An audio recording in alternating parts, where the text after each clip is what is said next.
మీ business ను develop చేసుకోవాలి అనుకుంటున్నారా? మీ పరపతిని పెంచుకోవాలి అనుకుంటున్నారా? అయితే ఓకే టీవీ ద్వారా L band, Aston band ad, scrolling ad, ad with voice overs, logo bug, video ads ద్వారా మీ యాడ్స్ ను పబ్లిష్ చేసుకోండి. సంప్రదించవలసిన ఫోన్ నెంబర్ 8520917933.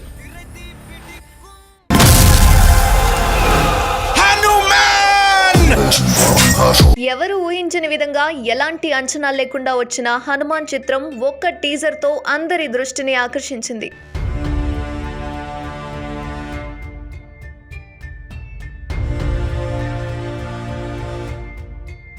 ఆదిపురుష్ కంటే చాలా చిన్నగా వచ్చిన ఈ చిత్రం ఏం బాగుంది అనే విమర్శలు కూడా వచ్చాయి.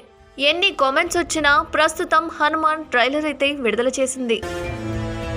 అయితే ఈ చిత్రం ట్రైలర్ ని చూసిన ప్రేక్షకులందరిలో భారీ అంచనాలను పెంచేసింది హనుమాన్. ఈ పవర్ గురించి తెలిసిన వాళ్ళెవరూ బ్రతికుండకూడదు.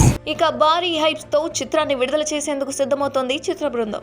ప్రతి సంవత్సరం సంక్రాంతి బరిలో విడుదలయ్యేందుకు భారీ సినిమాలు సిద్ధమవుతూ ఉంటాయి. అయితే ఈసారి సంక్రాంతికి 5 తెలుగు సినిమాలు విడుదలకు సిద్ధంగా ఉన్నాయి.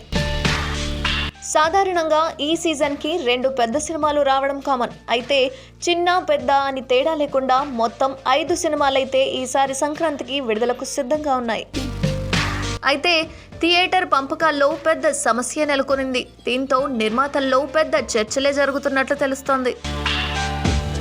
ఈసారి సంక్రాంతికి హనుమాన్ చిత్రం ఒక స్పెషల్ అట్రాక్షన్ అనే చెప్పుకోవాలి. అయితే ప్రశాంత్ వర్మ దర్శకత్వం వహించిన ఈ చిత్రంలో తేజ సజ్జా హీరోగా నటిస్తున్నారు. ఇటీవలే హనుమాన్ చిత్రం ట్రైలర్ కూడా విడుదలైంది.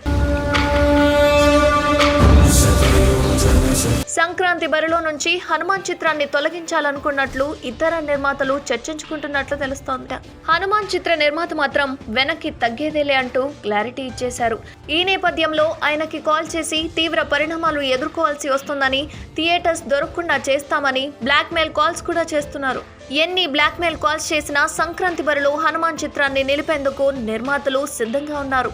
ఈ నేపథ్యంలో అభిమానులు అసహనం వ్యక్తం చేస్తున్నారు. ఒక సినిమా కోసం మరొక సినిమాని బెదిరించడం భారతీయ సంస్కృతి కాదని, ఇండస్ట్రీ అనేది అందరిది అని అంటున్నారు.